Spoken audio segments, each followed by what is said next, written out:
Good evening, good people. Welcome, welcome, welcome. I see y'all are already doing what we do. Welcome to tonight's mass call. If you are new to this great body of humans, I want you to introduce yourself in the chat. You can say your name, where you're calling in from. If you're repping an organization, feel free to shout them out. We're excited that you're here under these tumultuous and unfortunate circumstances. We're going to get some information, some meaning making from leaders you can trust tonight, and our calls to action for all the folks that are like, well, the government shut down. What are we going to do about it? You're going to learn what we're going to do about it this evening. Take the moment while folks are getting settled to tell a friend that you're here. Share the live stream on your social medias and your group chats and your listservs. Make sure folks know that we're here and that they should join us. We've got over 900 folks watching on the YouTube stream that I'm watching on. So welcome. We are glad that you are here. Welcome to our mass call on healthcare, not authoritarianism. My name is Ashley Woodard Henderson, and I'm going to be your hostess for the evening. I want to just take a quick second to thank Fair Share America, Indivisible. Shout out to Indivisible. I know some Indivisible folks are in the chat. To all of our friends and family and Move On, Public Citizen, People's Action, my homies at the Women's March.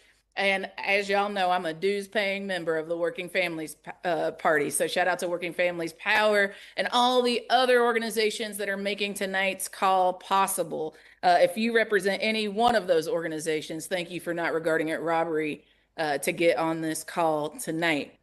Before we start today's call, I want to take a moment to acknowledge that many of our sisters and brothers and siblings who observe the Jewish holidays are not able to join us tonight because this call conflicts with Yom Kippur. We wish that this had not been the case, but unfortunately, the government shutdown started today.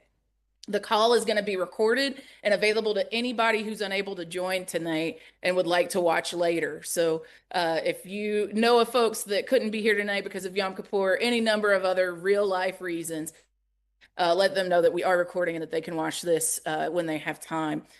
We wish our friends who are not here with us tonight a meaningful Yom Kippur. Well, Ashley, what are we doing here tonight? Well, I'm glad you asked. You all have been paying attention and have seen that Trump and Republicans are choosing to shut down the government. It is a choice. They are choosing to shut down the government, to withhold paychecks from necessary federal workers, also that they can take away money for health care and give that money to billionaires. If Republicans get their way, tens of millions of us are going to lose care premiums, are going to explode, and funding for life-saving care research is going to go away. Democrats need to stand firm, and they need to fight for a funding bill that keeps families on their health care, like lives depend on it, because quite frankly, they certainly do. Y'all are here because you want to understand what is going on for real, and you're going to hear, like I said, from leaders that you can trust about what is going on for real, and you're going to hear what you can do about it. So let's get into it, y'all. Our first speaker represents Florida's 10th Congressional District, and as a young person was a courageous leader with the March for Our Lives and became the youngest member and the first Generation Z member of Congress. He's been a brother in our movement for justice for years. Y'all know him. He requires no fancy introduction because he's our people. We're so grateful to have him with us tonight. Y'all show some love for Congressman Maxwell Frost. Congressman Frost, we'll toss it to you.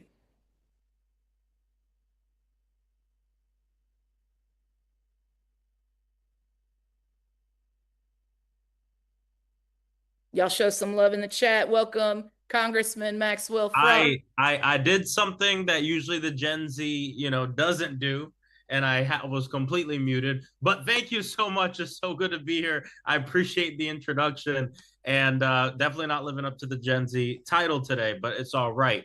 It is such an honor to be in this space with all of you this evening, and unfortunately under some very dire circumstances. And actually put it out perfectly about what's going on in our government right now. I just got off a plane just a few hours ago from Washington, D.C. I'm back in Orlando because over the next several days, I'm going to be rallying with people here locally, meeting with people locally, meeting with our nurses, meeting with our federal workers to talk about the fact that the reason the government has been shut down is because Donald Trump and congressional Republicans would rather shut down the government than ensure that working people have health care.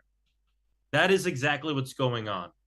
because of their failure and inability and unwillingness to go through and undo some of the nasty, horrible stuff they did in the big ugly bill, where they took away healthcare from 17 million people. Because they're unwilling and unable and not wanting to extend the ACA tax credits, which ensure that people can actually afford some healthcare in this country. Without us doing work on this, millions of people will have their healthcare, 25 million to be exact, go up anywhere from 50 to 300%. And guess when those letters go out telling people that their healthcare is going to go up? Today. Today, those letters are being sent out in the mail. Not just that, but they passed that horrible bill, which was the largest transfer of wealth from the working class, the working poor, to the billionaires and mega corporations ever in our country's history. And what is going on is they have shut down the government because they rather you suffer, they rather working people in their own districts pay more for healthcare, and in many cases get kicked off their healthcare, than actually come to DC, put forth a solution to make sure people don't get kicked off their healthcare and not make healthcare worse in this country. We know that we're already in a broken healthcare system in this nation. We know that we are fighting for a country where healthcare is an American right for every person here in our nation. But not only do they not want to do anything to fix the problems we already had, they're making it worse. And Democrats have drawn a line in the sand to say, we're not going to vote for a budget that's going to enable what's been going on the last 8 months, but not just that, but that's going to enable our own people losing their health care. And we are in this shutdown not because of us or any way we voted or didn't vote, but all you have to do is look at the people who are running the federal government. Republicans have the presidency, they have the House of Representatives, and they have the Senate. And the last time we had a government shutdown was in Trump administration #1. So this guy loves to shut the government down as long as it's going to benefit the billionaires and people just like him. And we just heard this announcement from OMB that not only are they not going to come to the table to figure out how we can save healthcare in this country, but they are using the shutdown to cancel green energy projects in blue states across the country. What does that mean? When you cancel these projects, you are ensuring that energy costs, utility costs, what you pay for your utilities go up. So in the middle of this shutdown meant to enrich billionaires, they are doing even more stuff to enrich billionaire polluters. It just shows blatantly that these people are out of touch, and not only they're out of touch with working people, but they don't care. They don't care about you. They don't care about our families. They don't care about our communities. And I'm very proud that over the last week, Democrats have held strong in Congress. You all know I've said this a million times on these calls, and I'll say it again. You don't have all the power you want. You use all the power you got. That is what this looks like.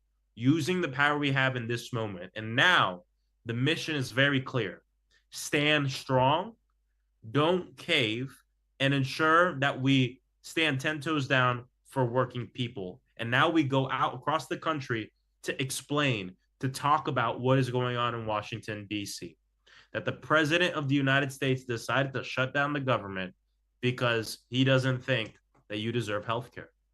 And this impacts everybody around the country. It doesn't matter if you're Democrat or Republican. We're not doing this for Democrats. We're doing this for this country. We're doing it for the working people of this country that for generations have always gotten the crumbs due to people like Donald Trump.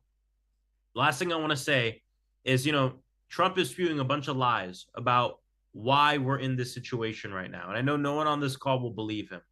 But something he's trying to do is he's trying to do the same thing he's done this whole year and the same thing he did during the campaign. He wants people and working people to believe that the reason they're losing their health care is because of an undocumented immigrant or an immigrant. He wants people to believe that the reason you're losing the health care is because of other people who live in your community who might not look like you. And something Donald Trump has to realize is people are waking up and people are not buying that.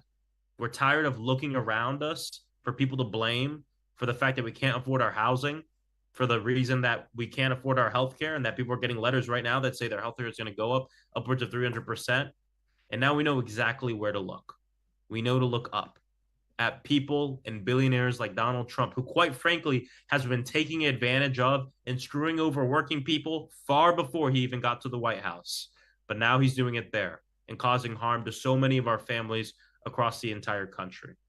So I'm proud to stand strong with all of you. And we need everybody's help in this moment to educate our neighbors, to talk about what's going on, because the propaganda machine from the White House, if you thought it was at 100% yesterday, I promise you, every single day during this shutdown that they caused themselves, you are going to see their propaganda just explode. They're going to have to lie as much as they can to trick people and to trick working people in the country, but we're not going to let them do it.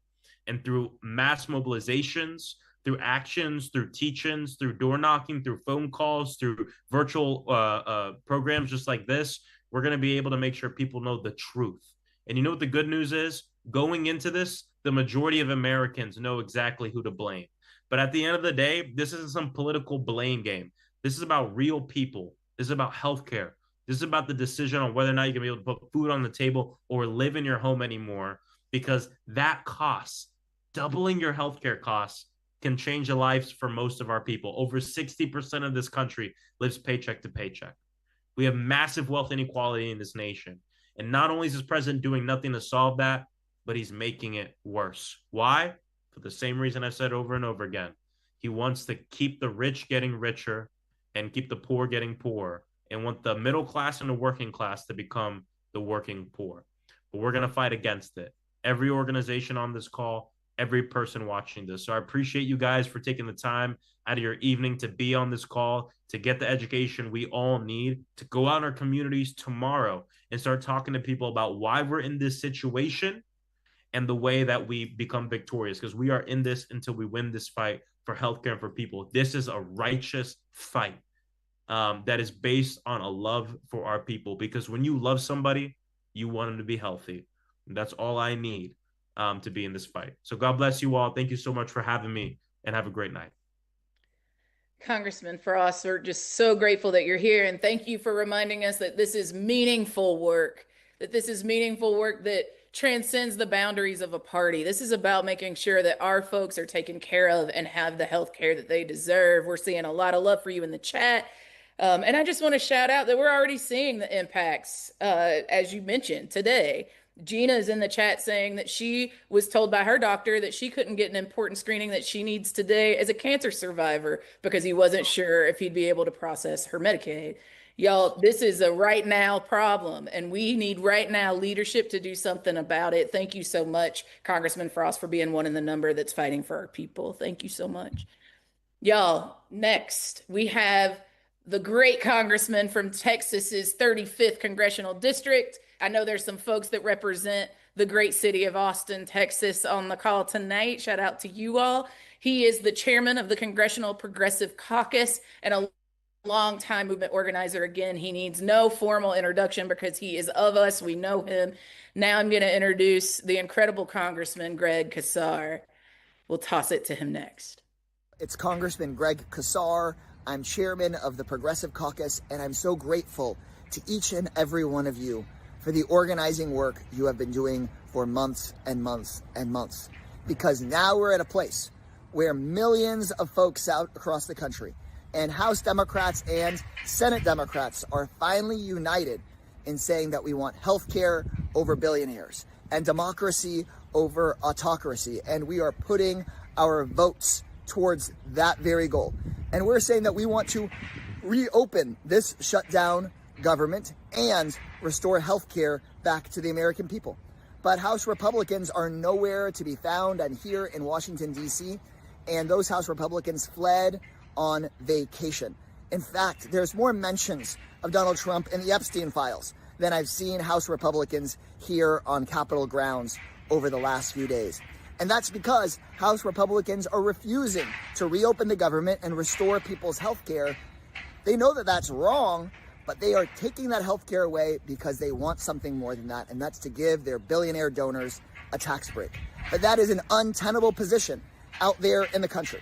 So Democrats have voted for health care. We're voting for democracy, but it's also our vote of faith in you all to go and make sure that millions of people across the country Know that there's a real difference between the parties in Washington, D.C. today, with the Republicans voting for shutdowns, voting to take people's health care away because they're so beholden to the ultra-rich, and Democrats who are finally getting united and saying no kings, no to the billionaires, and yes to standing up for the American working class. I know every single one of us on this call are here because we love our people and we are fighting like hell to make sure that every single one of them can live in healthy, sustainable, and equitable communities.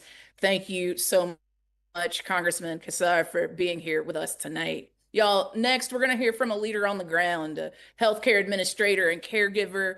I want to shout out the mighty House of Labor, particularly SEIU. Sparkle Edwards is joining us from Virginia. Sparkle, I'll toss it to you next. Good evening, everyone. Thank you so much for giving me the opportunity to speak about something that's very close to my heart, which is healthcare. As Ashley has already said, my name is Sparkle Edwards. I am a home care caregiver for my uncle in the state of Virginia. We reside in the Hampton Roads region, and I'm a worker leader with SEIU Virginia 512. I became a caregiver for my uncle during the height of the pandemic. He had a stroke in July 2020. My uncle is not a senior citizen. We're actually 9 years apart. And just to give you some context, I'm 44. We're only 9 years apart, and he had a stroke 5 years ago. During that time, our family, when he first had his stroke, he was living in another state. Once he got stable, we moved him to Virginia because he had no family in the state he was living in. Our family paid out of pocket we had to rent a hospital bed. We had to have a wheelchair. We were paying for medication. We were paying for doctor's visits. Thankfully at that time, we were in a place where we could pay for those things. It was not an easy thing to do because it put us in a bind.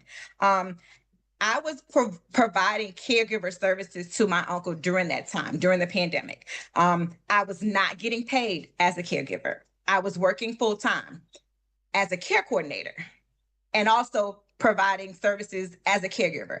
I would take my laptop to my uncle's home, get in the bed with him, and lay beside him and do my work. So when it's time for him to go to the bathroom, when it's time for him to be bathed, I would log out for lunch. I would bathe him on my lunch break. I would log back into work. On top of, I had 3 of my own children. I had my own home. So there was a lot of things that I needed to do. After that time, we connected him to the Medicaid waiver because thinking about the pandemic, a lot of places are closed. So I could not access social services as we would typically access those services during that time because people were not in the office. Services were really backlogged. So it was taking a long time to get access to a lot of care. So I finally was able to apply for Medicaid for him. He was able to get a Medicaid waiver, and then we started to get the assistance that we needed. So now the hospital bed that we're renting is now covered by Medicaid. The 9 medications that he's on that he takes 3 times a day is now covered by Medicaid. His physical therapy, his speech therapy, his occupational therapy, his cardiologist, his neurologist, and his primary care physician are now all covered. So thankfully, he has gotten a lot better, but he still needs care. And with these healthcare cuts, they are going to drastically affect his already diminished quality of life, making it once again uncomfortable for him to get the care that he so desperately needs. And not just him, but other people that are in his position. Before I became a caregiver for my uncle, as I stated before, I worked as a care coordinator for people on Medicaid. So I'm already aware of what that looks like, what the needs are, what the impact is. For a time, home care was my only job because the burden became so heavy because we all know that caregivers deal with a lot of stress. You deal with burnout. You're trying to juggle multiple tasks. And caregiving is a 24-hour, 7-day-a-week, 365-day job. We don't get holidays.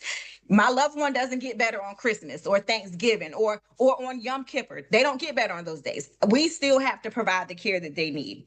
But unfortunately, due to home care not paying a livable wage, because now I'm able to get paid as a home caregiver, but the wage was so low. I had to return back to the workplace. So now I'm back juggling caregiving, working, parenting, and all the other things that come with that, because it was just not easy for me to pay my bills. It was not easy for me to pay my mortgage. It was not easy for me to purchase groceries. It was not easy for me to address my own healthcare needs because my focus was on other people. It's almost impossible to care for your family while doing this work, right? Home care does, like I stated, home care does not pay a livable wage, and healthcare costs will make it even harder for families like mine to survive. How could I take care of my own children when I was already struggling and I couldn't even afford my own health care and do the things that I needed to do?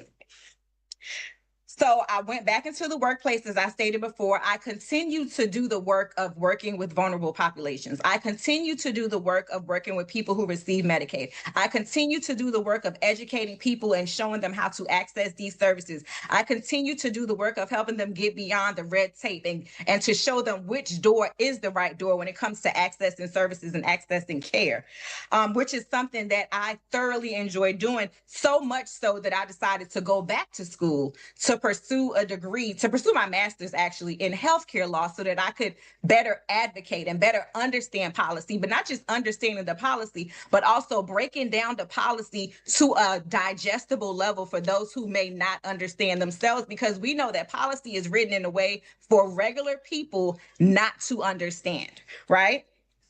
And what I need everyone to know is most of us are really one illness away from needing, whether it's Medicaid or Medicare, or being financially devastated by the astronomical cost of medical bills, because we know that if I get hurt today and I go to the hospital and I need a Tylenol, it's probably $250 to get one, right? So we understand that can lead to homelessness. A medical crisis can actually lead to homelessness. It can lead to you losing your job, losing your wages, losing your income, losing your housing, and it's a trickle-down effect. So these types of cuts are going to make situations far greater than what they already are for some. Maybe you yourself may know someone who is blind, who is deaf, who has any other form of physical or intellectual disabilities. Anything can happen. Sudden illness doesn't come and schedule itself on our calendar, right? It can happen suddenly. It can happen anytime. A devastating diagnosis. All it takes is one appointment, one doctor's appointment to change our life, right? So the thing that happened with my uncle, his situation was sudden. Thankfully, we got to a place where Medicaid was the go-between, that he could get the care and afford the care that he need. My uncle, although he is getting the care, he does not even understand the services that he's getting. He cannot even communicate his needs. He cannot advocate for himself. So this is why myself and people like myself and organizations like this one are doing the work that we're doing, so that we can advocate for those who cannot advocate for themselves.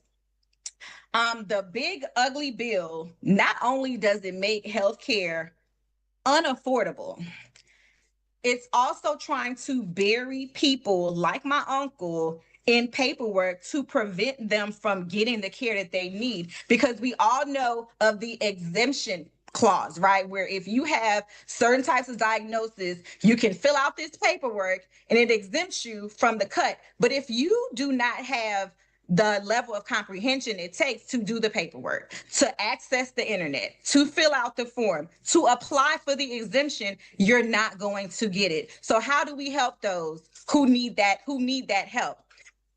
It's just a way to phase them out, basically. So this bill was not created for Americans in mind, right? It was not created to help us. It was not created to help the sick. It was not created to help the poor. It was created, as it has been said before, to help billionaires.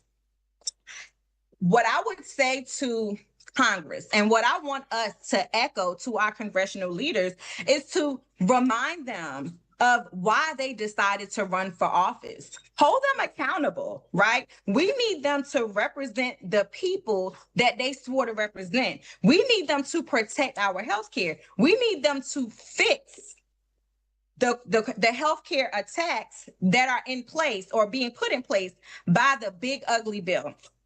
Just last night, I myself was in DC. I was telling my story. I was fighting for my uncle and for families like ours, not just me, but with a lot of our allies.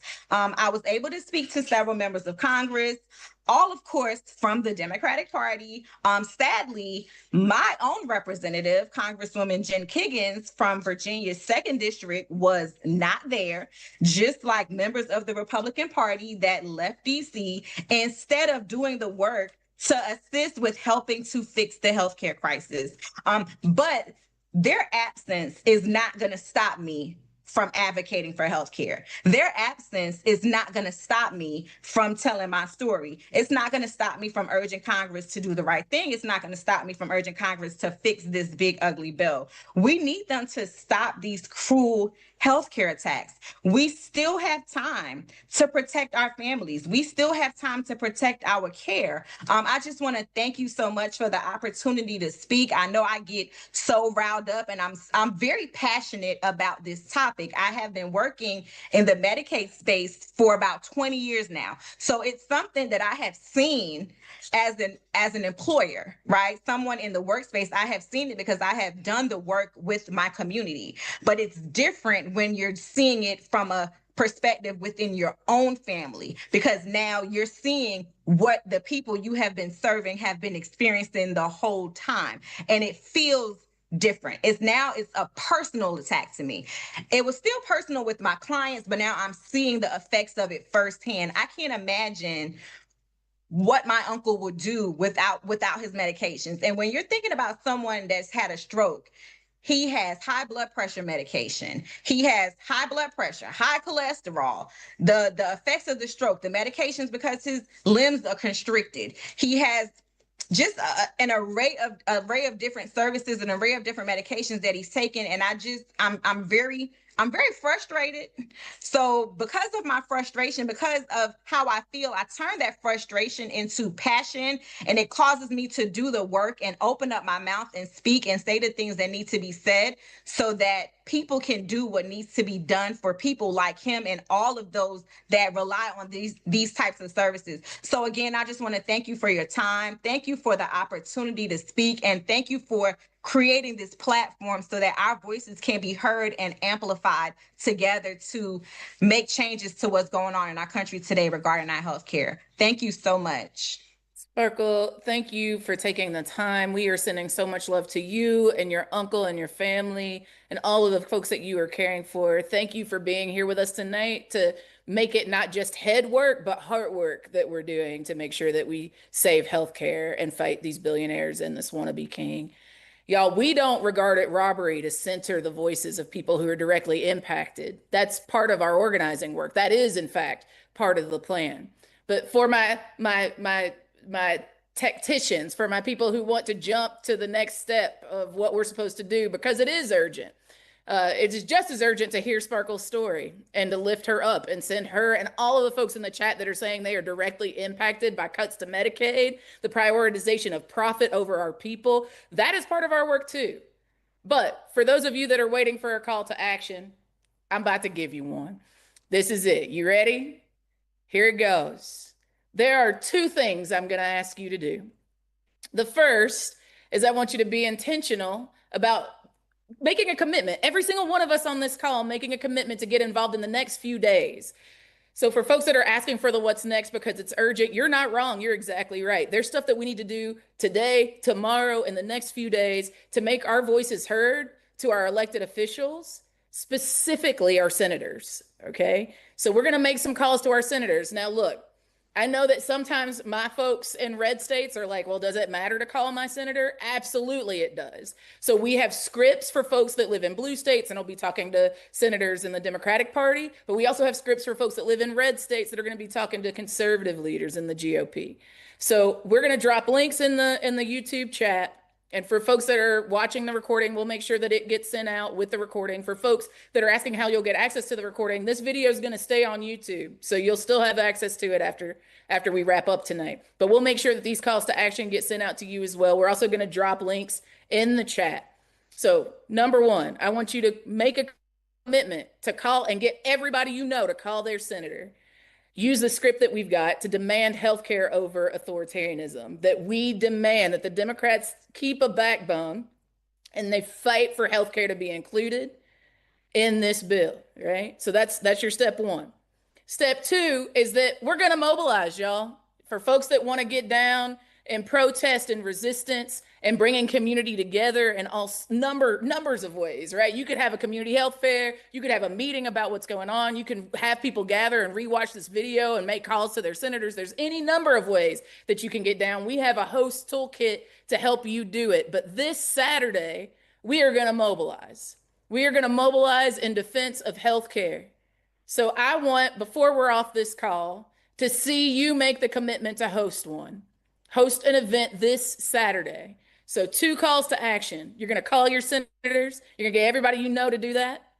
And you're going to host an event on Saturday, this weekend, to demand healthcare, not authoritarianism. And I'm going to give you some updates, hopefully, throughout the call to tell you how many of the 5,000 people that are watching at least have signed up to make that commitment. So those are the 2 calls to action. You're going to keep hearing from leaders about why these actions are meaningful and useful towards fighting against this regime and fighting for something, not just against him, but for something that all of the people in this country deserve and need. Our next speaker is Monica Albert Still, joining us from Fair Share America. She's a nurse who advocates for health access for all. Monica, I'll toss it to you. Thank you, Ash. I am thrilled to be here tonight. I'm also a little bit frustrated and upset that I'm here, and I'm going to tell you why. 25 years ago, I started my journey in advocacy.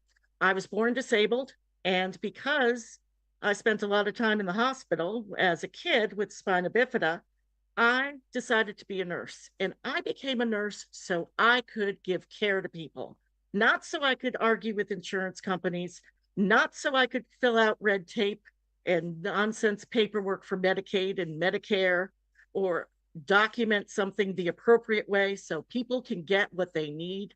I was there to give people what they need.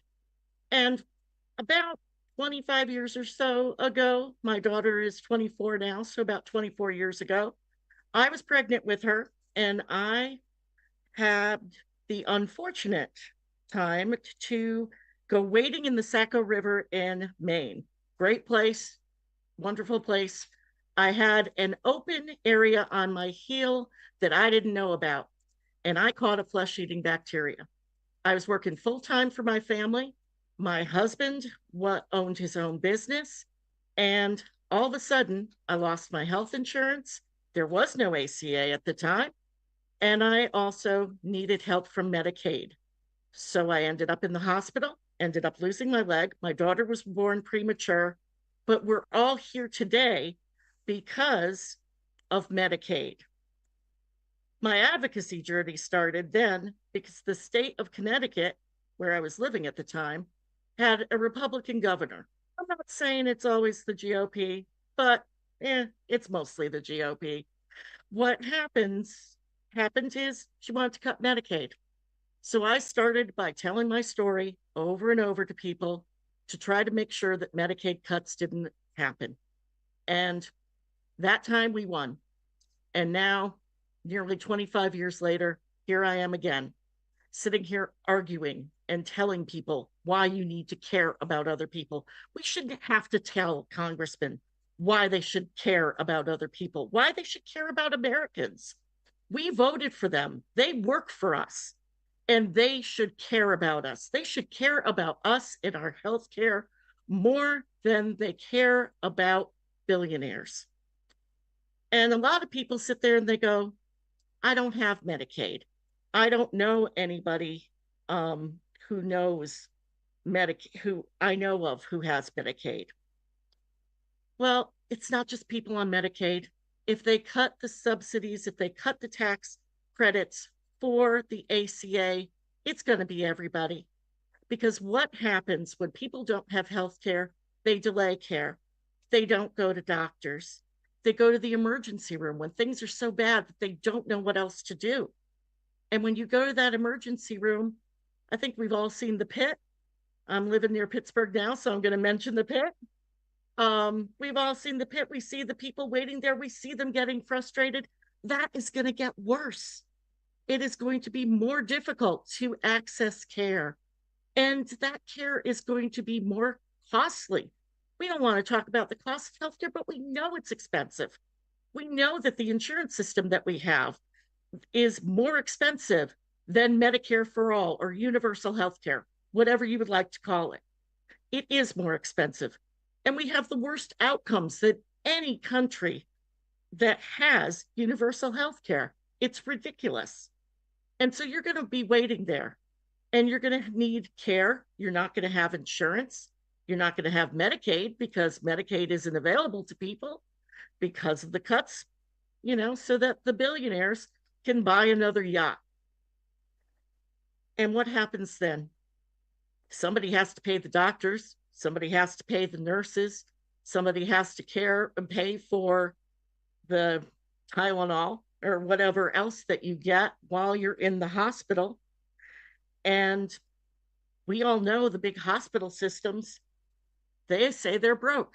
I'm not exactly sure all the hospital systems are, but they're going to say that they don't have the money for it.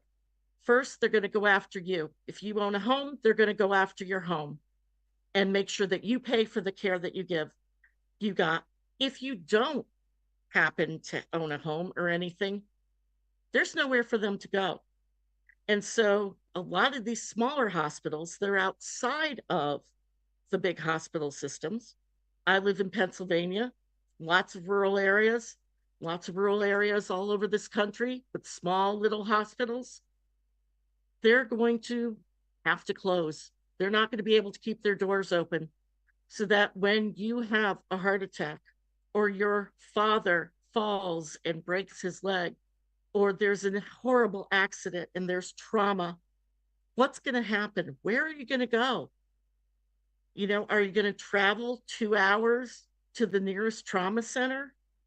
Are you going to hope that there's a helicopter to take you there? Are you going to hope that you make it there in time? This is costing people's health. It's costing people's lives.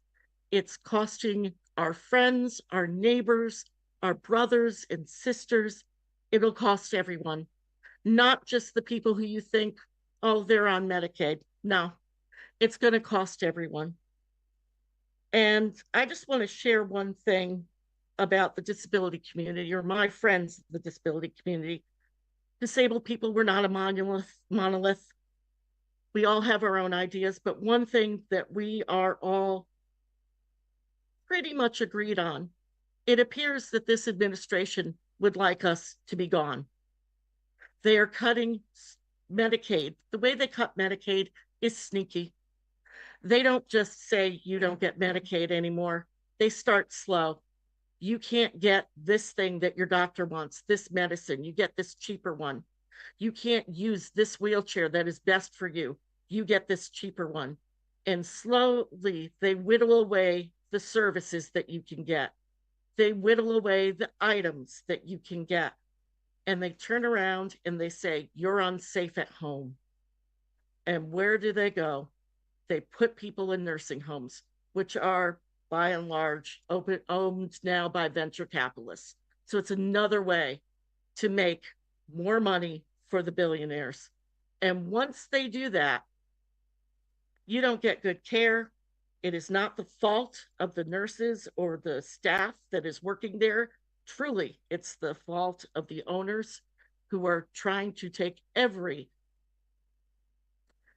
penny out of the people that they are supposed to help. This administration wants us all who are disabled in nursing homes until we die. When you talk about fascism, when you talk about authoritarianism, most of the regimes, they start with disabled people. We're workers, but we're not seen as valuable. We're seen as drains on society. And what better way to start than to start with Medicaid, to start with what pays for us to live our lives and to be out in the community. I just want to leave you with one thought, that with Medicaid specifically, nursing homes by statute have to be funded. They are paying for people to be, and I ask you not to use the word institutionalized, because there's a better word: incarcerated. Disabled people are incarcerated when they're in skilled nursing facilities. They can't do what they want. Their freedoms are taken away. It goes against the Olmstead decision of the Supreme Court, and they can't be out and living their lives. That's what a prison is. And that is what is paid for by our government by law. What isn't is waiver programs, home and community-based services. And that is what they're going to cut.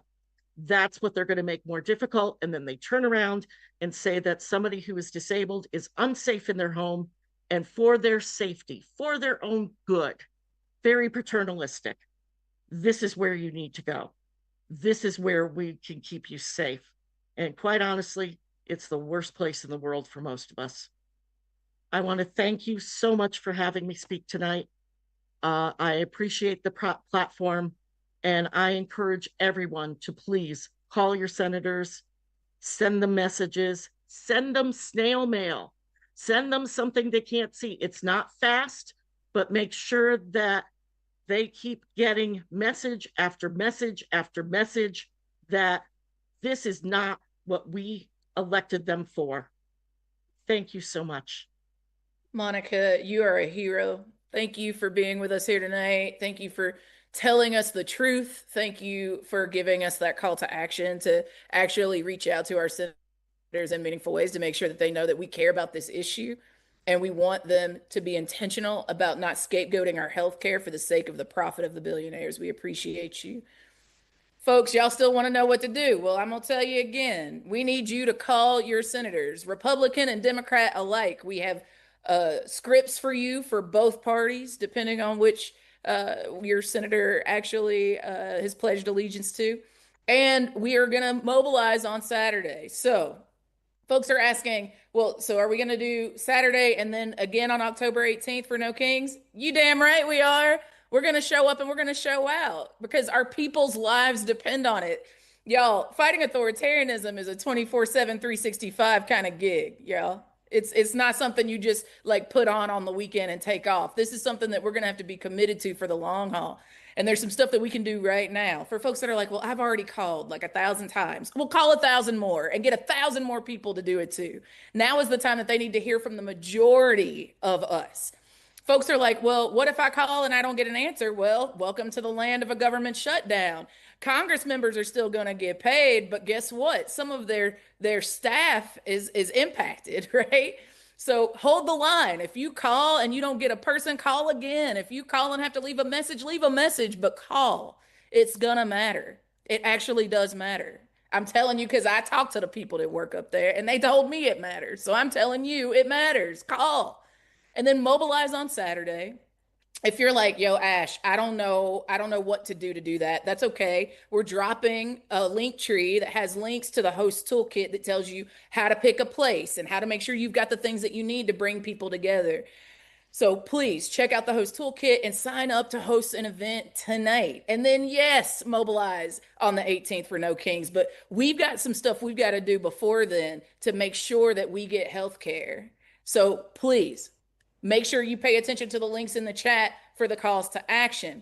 I also saw someone in the chat say, Ash, like, I don't know, man, they're going to furlough all these federal workers and I got to be accountable to the federal workers in my community. Well, I have good news for you. The AFL-CIO, America's unions, the overarching umbrella for the House of Labor, put out a statement saying stop the Trump shutdown and fix the looming healthcare crisis. And the national president of AFGE, the Federal Workers Union, President Everett Kelly, put out a statement as well in agreement with this movement. So if you need labor to confirm to you that this fight is righteous and that this intervention, these tactical interventions are sufficient and important and necessary in this moment, the AFL-CIO has already said yes. So we've got you. We can make sure you get those links, but if you just Google it, I promise it'll come up. So again, for the folks that are like, okay, the stories, which to me are the reason why, they are the fire in my belly about why I'm going to do the work. These stories matter, but if what you just want is the concrete call to action of what you must do in this time that is meaningful and informed and strategic, then what I need you to do is host an event, and I need you to call your senators. Those are the calls to action. We'll make sure that we link again to the scripts and to the way that you sign up and to the toolkit in the comments. So next is a dear friend, again, someone who you know from these mass calls, Lisa Gilbert, the co-president of Public Citizen. Lisa, I will toss it to you next. Thanks so much, Ash. And I just want to start by saying how inspired I am to be with you and the other speakers we've heard from tonight, as well as inspired by all the folks watching and the actions they're going to take. As Ashley said, I'm Lisa Gilbert, co-president of Public Citizen. For anyone who's not familiar with us, we have over 1 million members and supporters all around the country, and our mission is to take on corporate power. So my task tonight for my couple of minutes speaking to you is to talk about the shutdown state of play in Congress. So I thought I would start by backing up and reminding us all how we got here. As I'm sure everyone recalls, the last budget inflection point back in March was contentious, to put it mildly. As you all know, budget battles are one of the few points of leverage that we have. A 60 vote threshold is required to pass a budget in the Senate. So that means right now, 7 Democrats are needed to move any proposal forward. Back in the spring, there was no clear plan for what to try and use that budget leverage moment for. So we ended up passing an inadequate continuing resolution budget bill without enough funding for programs and policies we all care about, instead of using the moment and applying pressure to get something. This time, I'm happy to say that things have changed. As you all know, the backdrop for this moment is literally the most broken budget process that we have ever been in. The executive branch has been cannibalizing the power of the purse over the 9 months of the Trump administration. They've been illegally impounding and rescinding funds, which means clawing them back, that Congress intended to spend. And there is total clarity from OMB director and Project 2025 architect Russell that they're not going to abide by any deal and that they plan to continue clawing back money whenever they want. In addition to that, for months, President Trump and Republicans in Congress have been shutting the government down little by little, firing workers randomly, withholding funding for cancer research, taking away health care from millions of Americans. And as you all know, we have seen a massive, terrifying increase in authoritarian behavior generally. The administration has detained people for political positions, threatened judges, attacked the media, come at universities and nonprofits, arrested a sitting member of Congress for doing their job, for doing oversight of ICE, militarized cities without cause, defied our courts, of course, recently attempted to use our communications agency, our federal communications agency, to derail comedic First Amendment protected speech. So that means that the context for this moment, for this budget fight, is very different than it was in the spring. And the need to fight, the clarity around it, to use this inflection point effectively has escalated. So this is where we are now, and how are we doing? So far, I would say that this budget battle leverage moment is being utilized by Democrats effectively as they push for an eventual deal that returns healthcare to regular Americans, as we've been discussing, along with the creation of guardrails to stop the illegal undercutting of the congressional power of the purse so that the budget deal matters, so that a deal is a deal. The Democrats have unified, for the most part, with some exceptions, in this position. And now our role, what we all have to do, is help them stay there. As we know, the government has now shut down as of 12:01 last night. And in the lead up to that moment, House Republicans didn't even come back to the Hill, and they won't be back until the 7th. Folks might have heard about the meeting Donald Trump held with Democratic leaders on Monday, where he seemed pretty surprised to learn about the health implications of the expiration of the Affordable Care Act tax credit. One other piece of context that's important to raise in this moment is, of course, a shutdown's not a good thing. As we're talking about the need to use it as leverage, I think it's important to keep in mind the real ramifications for people, and that staying tough within a shutdown is going to be challenging. So we shouldn't forget that part of the dynamic. And Democrats are going to need to hear from us that they should continue this fight, particularly as Republicans seek to blame them for the shutdown, and as the media narratives change. An additional piece of the real ramifications, why a shutdown is hard context, is that Russell Vought and Trump have threatened to fire lots of people during the shutdown. They sent a memo to agencies to prepare mass firing plans that go beyond standard furloughs.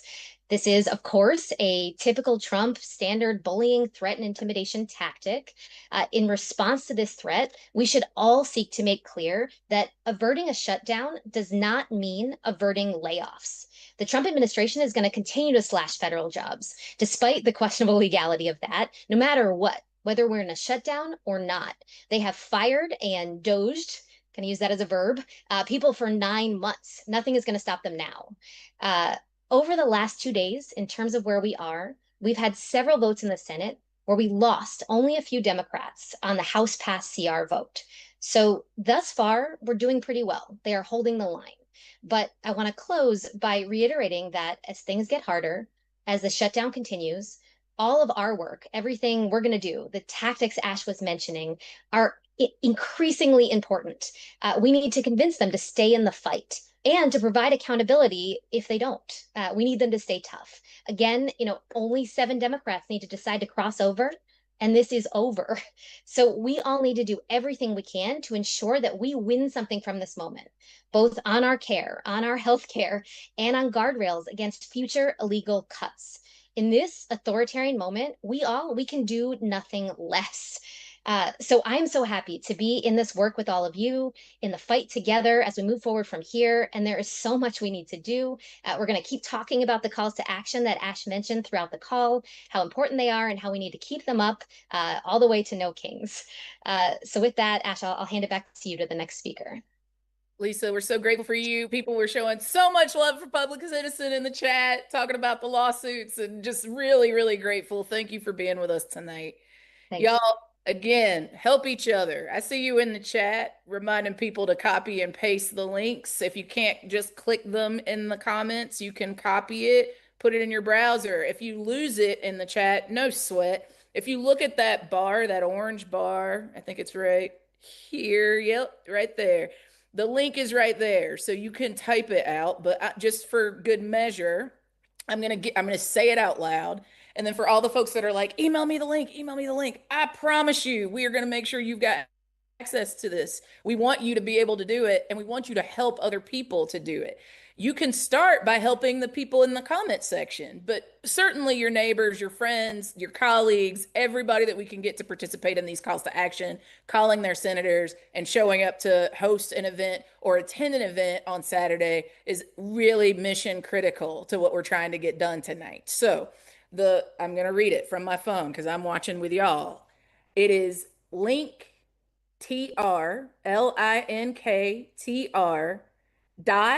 .ee/HUTDOWN So it's it's like linktr.ee /shutdown showdown, and the S's that start shutdown and showdown are capitalized. So you can see it on the screen.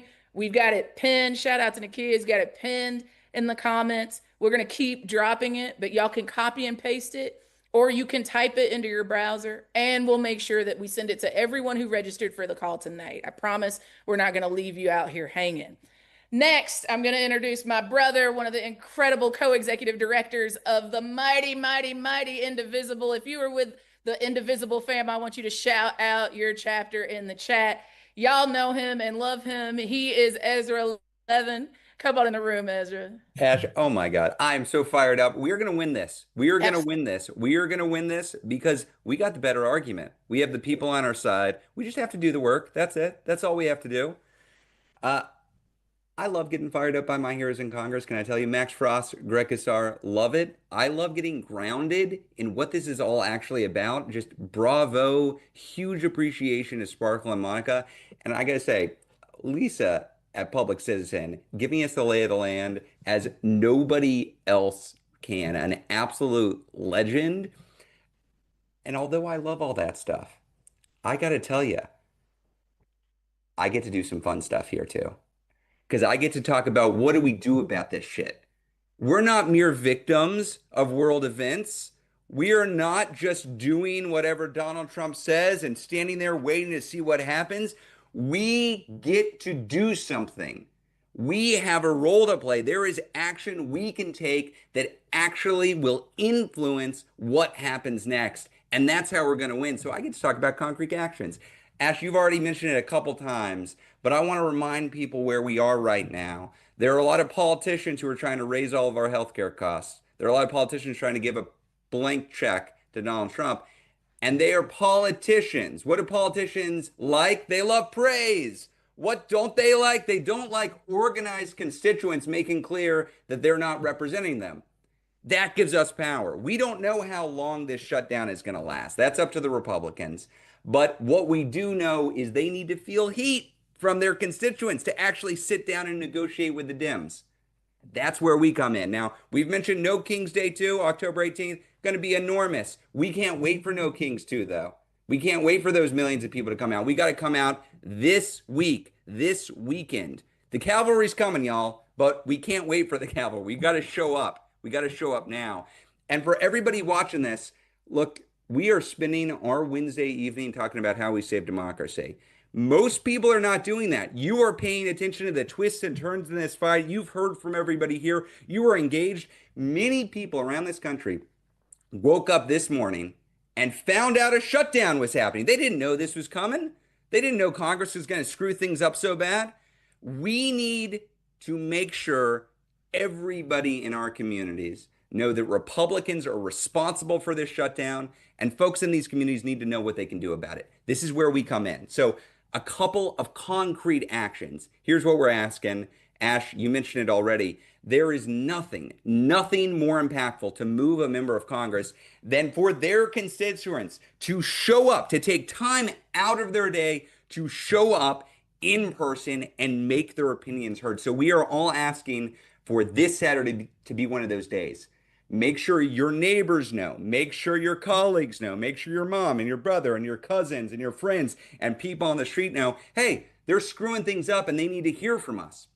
So we're asking for in-person events on Saturday. We're expecting to see them all over the country. I want them in red states. I want them in blue states. I want them in rural areas. I want them in city centers.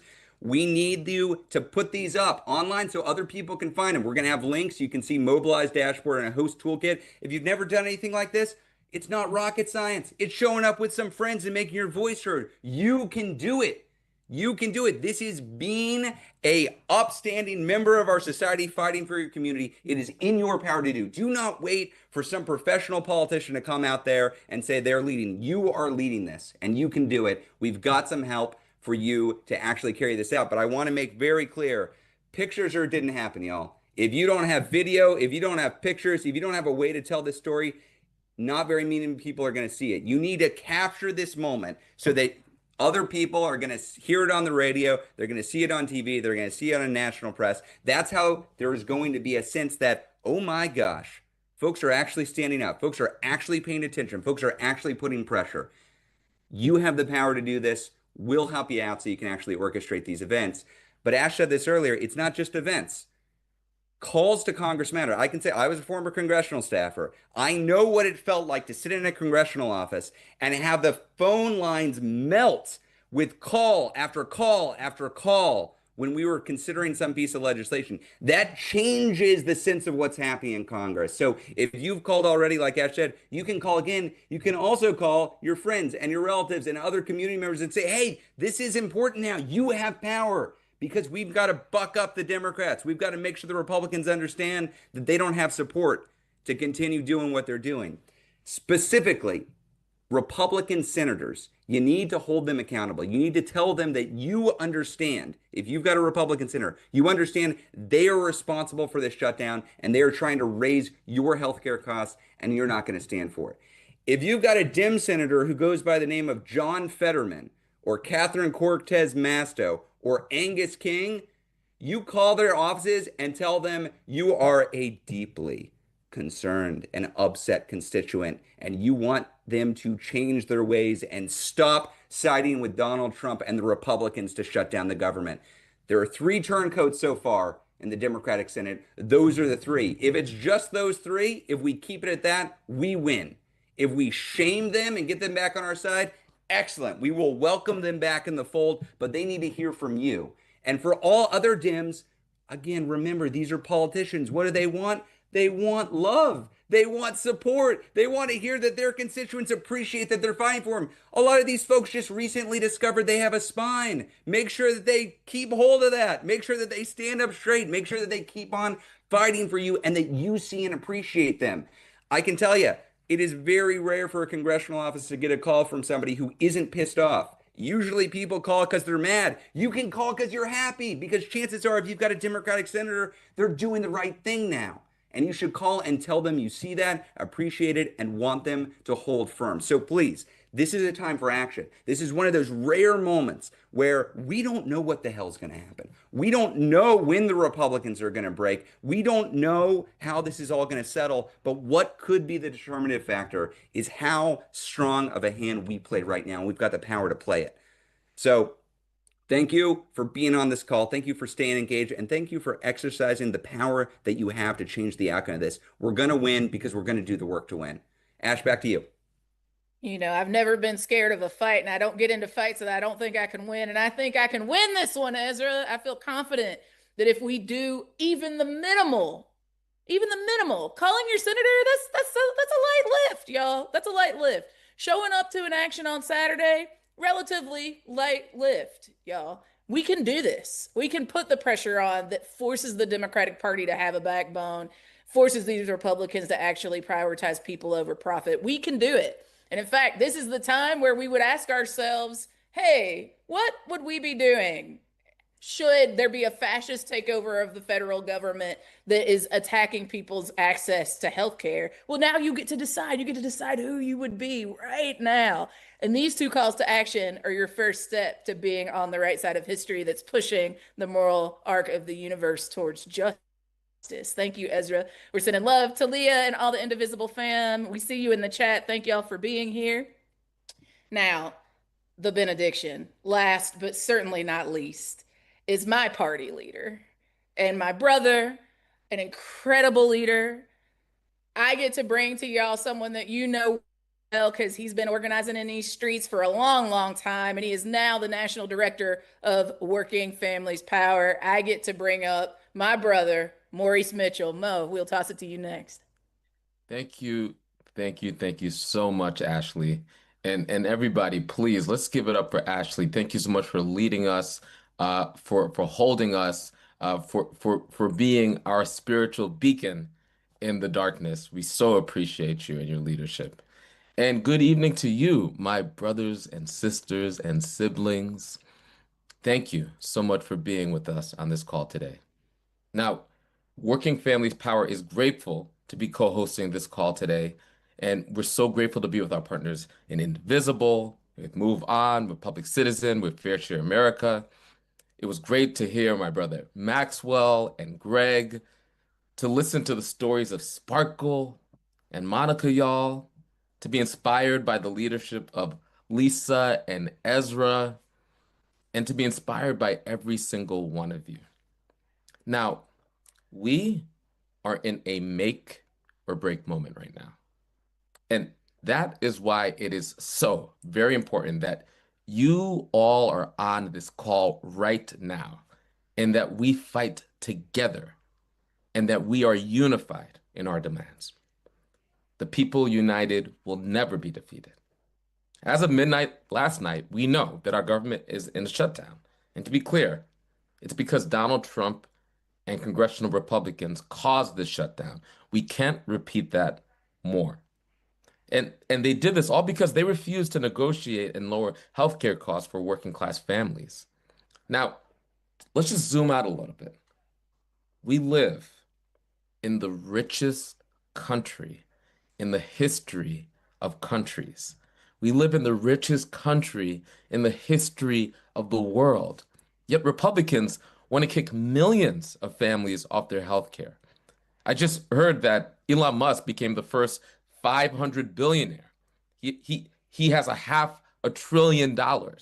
Meanwhile, Republicans want to kick millions of families off their health care. They want to drive up insurance premiums. They want to force people to make impossible choices between buying food or medicine. Republicans are trading our health care for tax breaks for billionaires. Full stop. Now, this has been a prolonged shutdown. For months, Trump and congressional Republicans have been shutting the government down little by little, working with Elon Musk, the half trillionaire, to obliterate entire portions of our federal workforce, shutting down critical government services, withholding funding for life-saving scientific and medical research, and putting our hospitals, our schools, our economy at risk. And now they're choosing to fully shut down the government. To be clear, a government shutdown is harmful. That means hundreds of thousands of federal workers could be furloughed in the coming days and weeks, and critical government programs will be halted. To those of you that are federal workers and are living in a place of anxiety and uncertainty right now, we see you and we are with you and we support you. Now, of course, in this moment, we need Democrats to continue to hold the line, to continue to stand up, and to fight for a funding bill that undoes this damage and keeps healthcare costs from spiraling out of control. That is the mandate. And to their credit, Democratic leadership in the House and Senate are fighting back to protect our communities.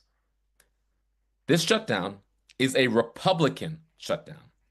Republicans control the House of Representatives, Republicans control the Senate, Republicans control the White House. They control a trifecta in the federal government. So this is a Republican shutdown. It is their responsibility to fund the government, and they need to come to the table and negotiate with Democrats to do that. Now, working people need a win right now, and I believe that we will win. We are living in terrifying and unpredictable times. Life is hard for working people, but us working people, we hold up the world, we hold up the economy, and it is the social movements of the world that are fueled by the passion and the energy and the vision of working people. That is no true in the past as it is today. And so people can't afford their groceries or the cost of housing. We know this. Violent ICE raids are ripping families apart. We know this. This is happening across the country. Thanks to Trump's healthcare cuts, over 300 rural hospitals are at risk of closing, and more than 15 million people are going to lose their healthcare. That's why we need working people like you, the thousands of you on this call, the millions of us all across the country to come together like never before. We as a movement need to make clear to our elected leaders that we won't accept anything less than a funding bill that fixes our healthcare crisis. This shutdown may have been caused by Republicans, but it creates a moment for us, an opportunity for us, working people across the country, to fight and stand up for what we need and what we deserve from our elected leaders. That's why we're going to be rallying and protesting across the country this week. This is not a moment for us to sit on the sidelines as spectators while the Trump administration plays games with our lives and tries to play in our faces. This budget bill will impact our families and our communities, and we need to make sure that all of our representatives hear from us and understand what we want. Every Democrat needs to hear that we need them to hold the line, ensure that they will deal fairly, and make sure that they win a deal that lowers healthcare costs for our communities. Every Republican needs to hear that their constituents, who they are elected and paid to represent, by the way, need healthcare, and we are not going to stand by as they rip away the life-saving care that our families need. So right now, as you're listening to this call, I have an action for you. This is an organizing call. This is an organizing call. So we have actions. I need everybody to perk up. I need everybody on this call to stand ready for the assignments. I want you to, right now, take your cell phone out. I'll wait. If you have a cell phone, take it out. Take your cell phone out. There's somebody in the room, tell them to take the cell phone out. Take your cell phone out. Text the word shutdown to the number 30403. I'm going to say it again. Text the word shutdown to the number 30403. I'm going to say it a third time. Text the word shutdown to the number 30403. You'll get a text message, and when you're ready, you'll be automatically connected to your senator's office. We want to make this as easy and seamless for you because we know working people are busy, we have complicated lives, and we want to take action. So we've made that action so easy for you to do. All you need to do is text the word shutdown to 30403, and you'll be sent straight to your senator's office. We need everyone to call their senators, both Democrat and Republican, to tell them that we need them to fight for a funding bill that lowers healthcare costs and reopens the government. Again, text shutdown to 30403, and after this call, you could leave a message with your senator. Then do this again tomorrow, and then again the next day, and then again the next day. Keep making those calls. We need a torrent of calls to all of our senators over and over and over and over again. I heard from a reliable source that some senators don't feel like they're feeling the fire that they felt a few months ago. Let's bring the fire to them. And get your friends and families to make those calls as well. It is so critical that every member of the United States Senate understands that we, the people, want a funding bill that reopens the government and lowers our healthcare costs. Second, sign up to take action with us this Saturday by hosting an event, a press conference, or a rally to demand that Congress make healthcare affordable for our families. You could sign up to host an event at our link tree, and that link tree is being shared with everybody. Friends, we are in a critical moment right now, and I'm honored to be in this fight, to be in the struggle with all of you, our communities, our people. They need us unified across every region of this country, regardless of how you pray, regardless of who you love and how you love, regardless of what your first language is, regardless of whether you're an immigrant or native born, regardless of your race or ethnicity or who you call your people, we need to come together as working people. We need to come together as working people because no one's going to save us but us. And if we understand that through our solidarity, all things are possible, I guarantee you we will win this fight. Our communities, our people, they need us unified in the struggle to push back against the Trump administration and win. That is the mandate. Go out and win. Y'all heard the assignment, and I see Mina said done and done, Maurice. I did it. I got it. Y'all, I even texted shutdown to 30403. So if you haven't, you should do it. Y'all show some love for Maurice Mitchell and the Working Families Power team. I know we got some WFP New York folks on the call tonight. I saw y'all in the chat. For all of our other fam that are here, we see you, we love you, and we appreciate you for being on. And Mo, we would follow your leadership anywhere. Thank you for being here tonight. Y'all, as we come to a close, I want to start by thanking every single speaker, Representative Frost, Representative Kassar. I want to thank Sparkle and Monica and Lisa and Ezra and Mo. I want to thank every single one of you for not regarding it robbery to be on a call about healthcare, not authoritarianism tonight. And then I want to close us out with some focus. One, I want to thank folks from Massachusetts. I think I see Falmouth, and if I mispronounce it, I'm sorry. I see Worcester, Massachusetts. I see Oregon, Wisconsin. I see Hibbing, Minnesota. I see Albany, Oregon. I see Fort Bragg, Cali. Y'all already got hosted events up on the map. We see you, and there's so many more, and you can sign up too.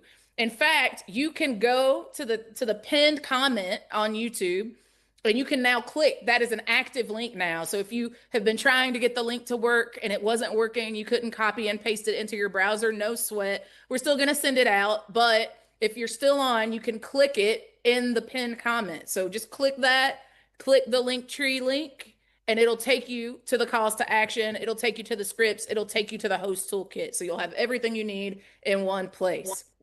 Please click the link. We want you to sign up tonight, and we want to make sure that you've got everything you need to call your senators. Y'all, the great Frederick Douglass said, power concedes nothing without a demand, right? And then Charlene Carruthers wrote a book called Unapologetic, and she said power concedes nothing without an organized demand. And then I remixed it and said power concedes nothing without an organized demand and a consequence.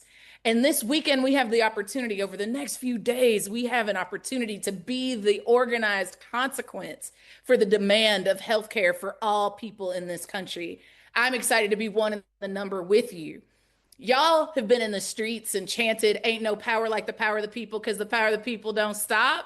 Y'all have chanted that the people united will never be defeated. You, like me, have stood with hundreds and thousands of people demanding the things that our people have always deserved. You've chanted, I believe that we will win, and meant it with every fiber of your being. There is never going to be a day where the evil that is this administration and the minions that follow them make me doubt that belief. I have faith in our people. And even when I don't have faith, the evil can be convinced to be good. I have confidence that there is no power like the power of organized people with an organized demand, ready to be uncomfortable by making evil uncomfortable. And what I know for certain, my dad would say one thing's for certain, two things for sure. Taking away people's health care is evil, y'all.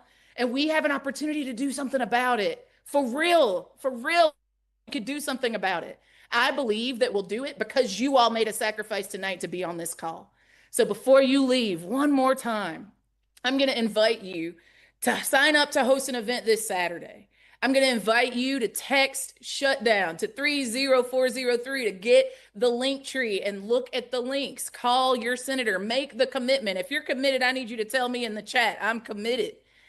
And I want you to promise that you'll tell 3 to 5 other people that they also need to do the same thing. They need to come out on Saturday. They need to call their senators. We have to be the ones that make this moment happen. We cannot just be dependent on the goodwill of the Democratic Party. We've got to put the pressure on them and on the Republicans to make sure that healthcare is not the scapegoat in the reopening of the government. We want the government to reopen, and we want them to do it in a way that prioritizes people having access to health care. It's not rocket science, it's finger painting, comrades. So let's get it done. Tell me you're committed. I see you in the chat. I see you, Kathleen. I see you, Bonnie. I see you, Ballard. We got this, y'all. We got this because we got each other. I'm so grateful that you came on the call tonight.